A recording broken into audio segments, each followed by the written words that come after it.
चलिए दोस्तों, आज मॉडल प्रैक्टिस सेट नंबर 4 की शुरुआत करेंगे। बता दें, मॉडल प्रैक्टिस सेट नंबर 3 हम करवा दिए हैं पूरी तरह से, लेकिन उस वीडियो में साउंड प्रॉब्लम की वजह से वो वीडियो अपलोड नहीं हो पाया। कुछ टेक्निकल एरर की वजह से वो वीडियो आपको नहीं उपलब्ध हो पाया। लेकिन चलिए आज चौथे नंबर प्रैक्टिस सेट की शुरुआत करते हैं, देखते हैं किसका क्या उत्तर होगा। चलिए, पहला 26 नंबर से लेकर टोटल 50 नंबर तक 25 जीके है। 25 जीके को देख लेते हैं, उसके बाद हिंदी को भी देख लेंगे। चलिए 26 नंबर क्वेश्चन की शुरुआत करते हैं, किसका क्या आंसर होगा ढूंढने का प्रयास करते हैं। चलिए क्वेश्चन की शुरुआत करते हैं। 26 नंबर क्वेश्चन है, अंडे से नया नया निकला टेडपोल किसके माध्यम से सांस लेता है। हम बात किया जाए मेढक के लार्वा को टेडपोल कहा जाता। मेढक के लार्वा को टेडपोल कहा जाता।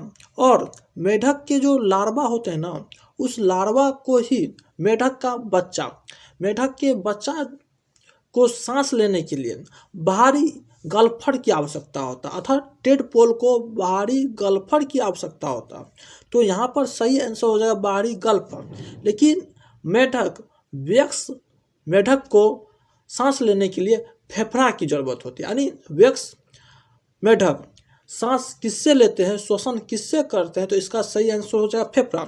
लेकिन मेढक के बच्चे यानी टेडपोल की बात करेंगे, यहाँ पर टेडपोल की बात की गई है।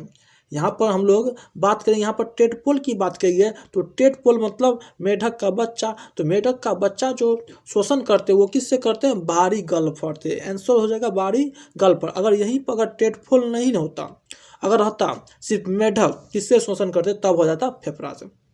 चलिए अगले क्वेश्चन की ओर देखते हैं।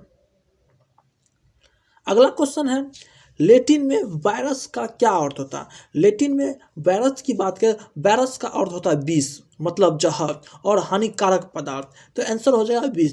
वायरस की बात करें, वायरस एक सूक्ष्म जीव है, लेकिन ये जीवित प्राणी के कोशिका पर निर्भर करता है। और वायरस की खोज इवान वस्की के द्वारा किया गया था, ठीक ना। चलिए अगले क्वेश्चन की ओर बढ़ते हैं।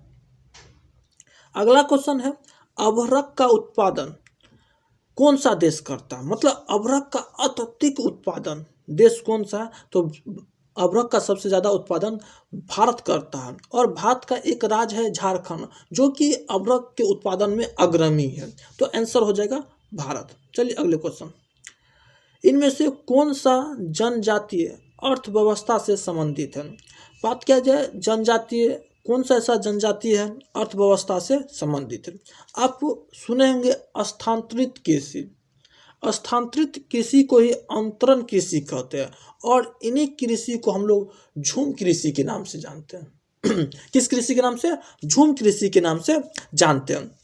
तो झूम कृषि का ही संबंध जनजातीय अर्थव्यवस्था से है। तो यहाँ पर सही आंसर हो जाएगा अंतरण कृषि। अंतरण कृषि को ही स्थानांतरित कृषि और स्थानांतरित कृषि को ही झूम कृषि के नाम से जाना जाता है। चलिए अगले क्वेश्चन, कहा जा रहा है उपत्वचा किसमें नहीं होता है। तो उपत्वचा की बात करें ना, तो पत्ती में त्वचा होता है, तना में भी होता है, फल के ऊपर जो छिलका होता है उसमें भी त्वचा होता है, लेकिन जड़ में त्वचा नहीं होता। आंसर मेरा हो जाएगा सी। पूछा जा रहा किसमें नहीं होता, तो आंसर हो जाएगा जड़। परमाणु ऊर्जा आयोग के अध्यक्ष के रूप में किसने पदभार संभाला है। तो परमाणु ऊर्जा आयोग के अध्यक्ष के रूप में पदभार डॉक्टर शेखर बसु ने संभाले। डॉक्टर शेखर बसु, आंसर हो जाएगा डॉक्टर शेखर बसु। चलिए अगले क्वेश्चन की ओर। अगला क्वेश्चन है, सुपर कंडक्टर ऐसा पदार्थ होता है जो विद्युत करंट के प्रवाह को न्यूनतम रोधित देता, मतलब ए आंसर होगा। सुपर कंडक्टर मतलब होता अति चालकता। अति चालकता ऐसा पदार्थ है जो विद्युत करंट के प्रवाह को न्यूनतम रोधित देता है। आंसर हो जाएगा ए नंबर। चलिए अगले क्वेश्चन की ओर। भारत के राजघरानों के राज को विलय करने का श्रेय डैश को जाता। बात किया जाए भारत की आज़ादी के समय, जब भारत स्वतंत्र हुआ था, उस समय भारत में 562 देसी रियासत थे।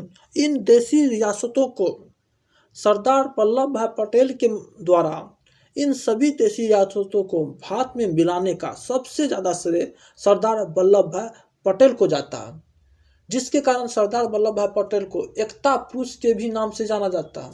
सरदार वल्लभ भाई पटेल उस समय गृह मंत्री हुआ करते थे और उसके जिम्मेदारी थी और वह भारत के जितने भी देशी रियासत थे भारत में मिलाने में अहम भूमिका निभाए और इसका सही आंसर हो जाएगा सरदार वल्लभ भाई पटेल। अगला क्वेश्चन है, वेग मापी टोकोमीटर का प्रयोग किसके मापन के लिए किया जाता है? देखिए, टोकोमीटर की बात करें, टोकोमीटर का हम लोग प्रयोग घूर्णन गति को मापने में करते हैं। किसको? घूर्णन गति को मापने में हम लोग टोकोमीटर का प्रयोग करते हैं। आंसर हो जाएगा घूर्णन गति। चलिए 34 का बी हो जाएगा, यानी घूर्णन गति। चलिए अगला है, भारत चीन पंचशील संधि पत्र पर कब हस्ताक्षर किया गया?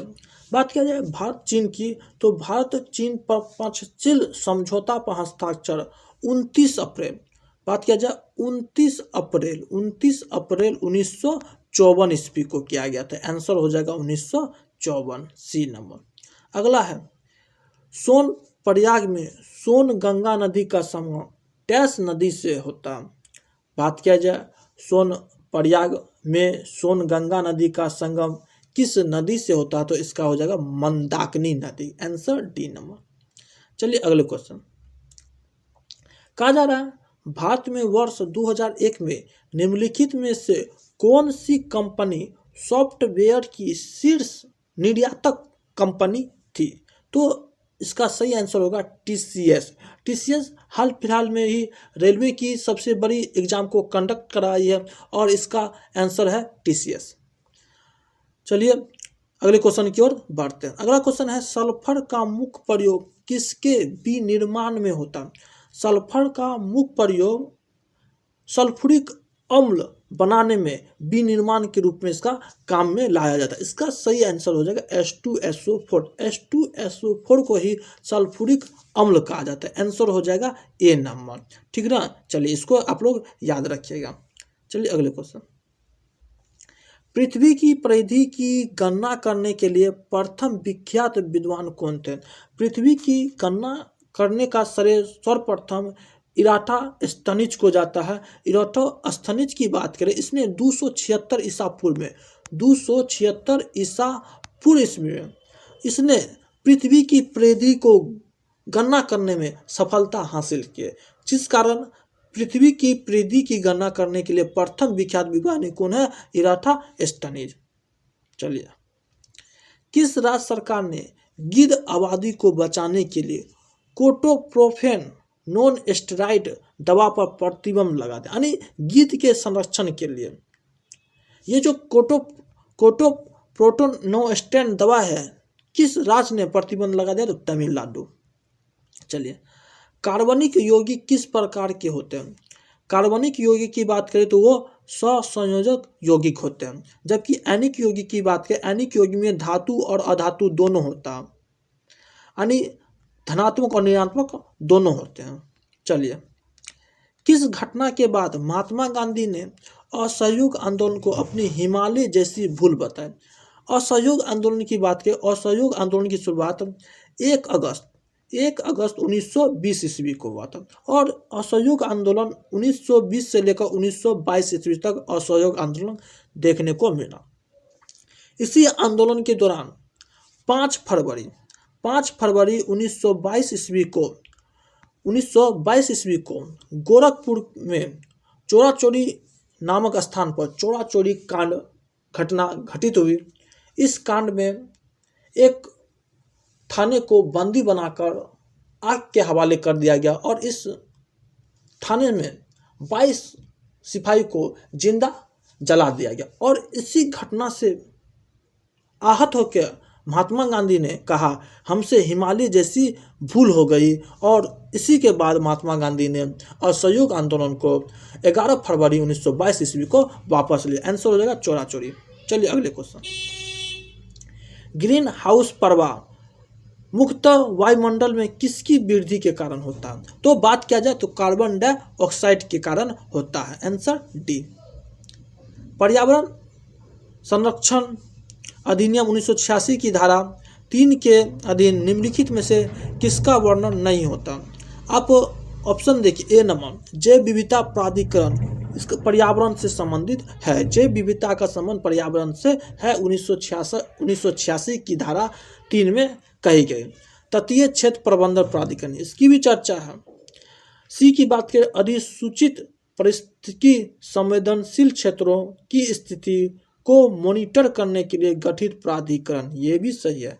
जबकि डी नंबर गलत है, पादप किस्म और किसान अधिकार संरक्षण प्राधिकरण, ये गलत है। चलिए अगले क्वेश्चन की ओर।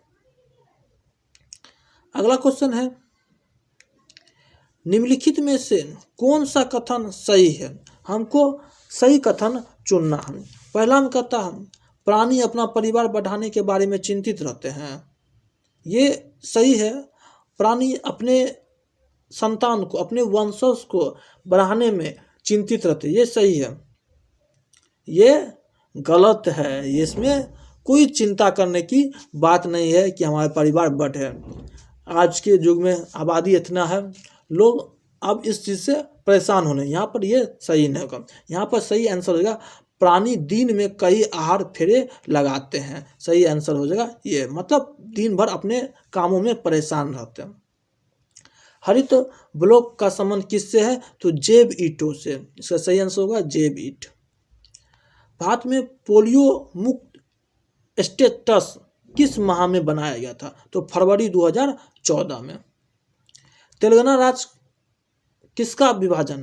तेलंगाना राज्य किसका विभाजन? तेलंगाना राज्य की बात करें, यह आंध्र प्रदेश राज्य से विभाजन हुआ। तेलंगाना राज्य का गठन 2 जून 2014 ईस्वी में तेलंगाना राज्य का गठन किया गया। इस प्रकार तेलंगाना भारत का 29वां राज्य बना और यह आंध्र प्रदेश राज्य से विभाजित। Answer B. निम्नलिखित में से कौन सही नहीं है?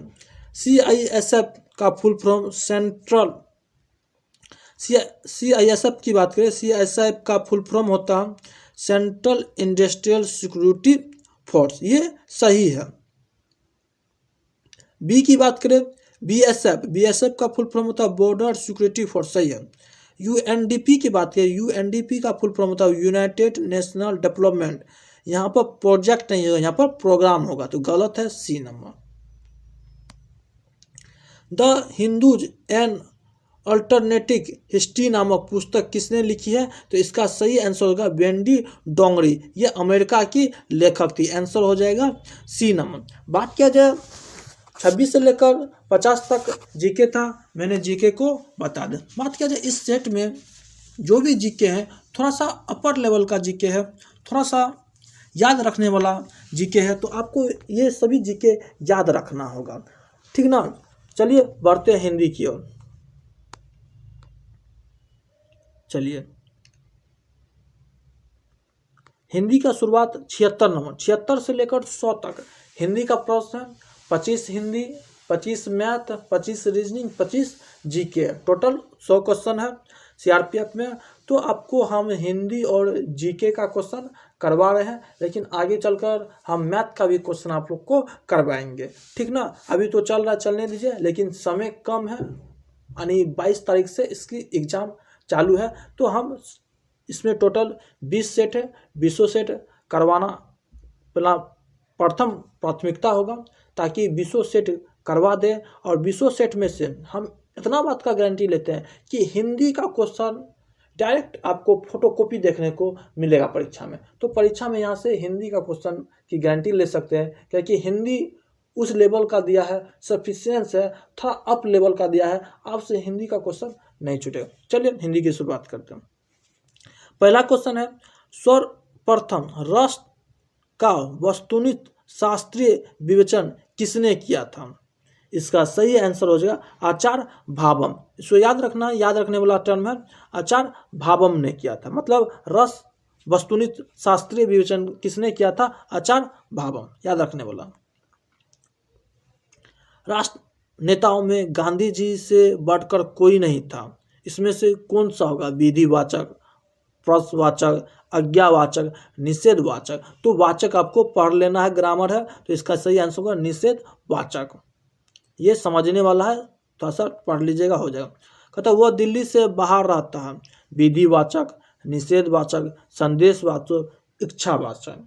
ठीक ना, तो इसका आंसर हो जाएगा विधिवाचक। वाचक हम करवाएंगे, वाचक वहाँ पर आपको समझा देंगे, तो अभी याद रख लीजिए विधिवाचक। ठीक है ना। पौधा का परिवाची है, पौधा का परिवाची हो जाएगा पादप। चलिए अगले क्वेश्चन।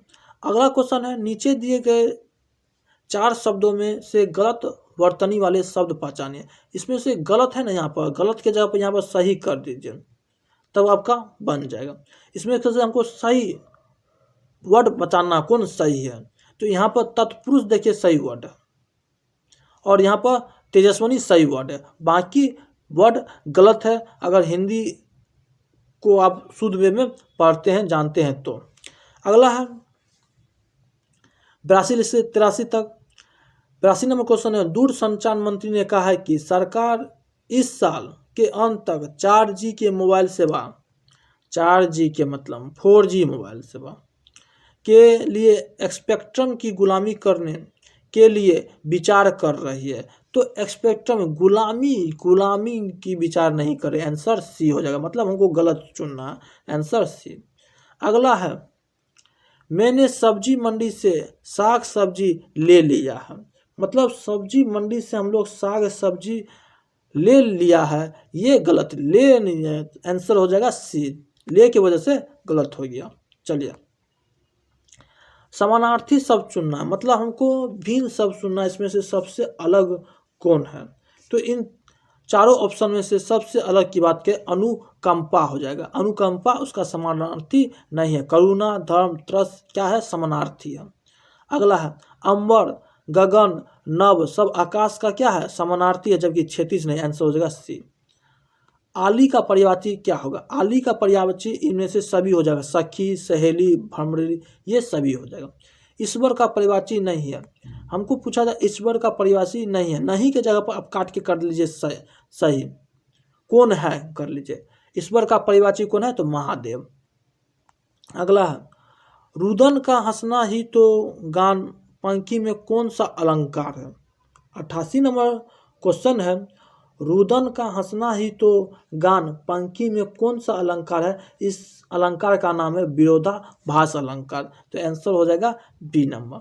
चलिए अगले क्वेश्चन, सूक्ष्म का विलोम क्या होता है। सूक्ष्म मतलब छोटा, उसका उल्टा हो जाएगा बड़ा, लेकिन यहाँ पर छोटा का बड़ा विलोम होता है, यहाँ पर सूक्ष्म का विलोम हो जाएगा स्थूल। चलिए, सन्मार्ग का संधि विच्छेद होगा। देखिए, संधि विच्छेद आपको करके जाना है, संधि विच्छेद से आपको 2 क्वेश्चन देखने को मिलेंगे, और समास से 2 क्वेश्चन, मतलब 4 क्वेश्चन इस टॉपिक से आपको देखने को मिलेगा। अगर आप कर लेते हैं अच्छी बात है, अगर नहीं कर लेते हैं, अगर 20 प्रैक्टिस सेट और 20 प्रैक्टिस सेट आप करते हैं, तो यहीं से आपको डायरेक्ट परीक्षा में फोटोकॉपी देखने को मिल जाएगा, तो आप विश्वास रखिए। चलिए, सन्मार्ग का संधि विच्छेद होगा, सन्मार्ग की संधि विच्छेद हो जाएगा ए नंबर, सत्य जोड़ मार्ग, आंसर ए। चलिए अगले क्वेश्चन, प्राप्तांग में समास, प्राप्तांग में कौन सा समास है। प्राप्तांग में तत्पुरुष समास है, ठीक है। द्विगु समास, द्वंद्व समास, अवयवी बहु समास के बारे में हम बताए हैं, लेकिन तत्पुरुष समास के बारे में हम नहीं बताए हैं, लेकिन आगे बताएंगे। रिक्त स्थानों के लिए उपयुक्त विकल्प चुनिए। वृद्ध भिखारी 2 रोटी खाकर डैश हो गया। वृद्ध जो भिखारी था 2 रोटी खाने के बाद वो तृप्त हो गया, आंसर हो जाएगा बी नंबर, ठीक है ना। आंसर क्या हो जाएगा, बी नंबर, तृप्त हो गया। क्या हो गया, तृप्त हो गया। चलिए बढ़ते हैं आगे। 53 नंबर, जो समान न हो, जो समान न हो उसके लिए क्या होता है, विषम। भरपेट में कौन सा समास है, हम ये समास बताए हैं, ये अवयवी बहु समास है। कौन सा समास है, अवयवी बहु समास है, और अवयवी बहु समास हमने पढ़ा दिया।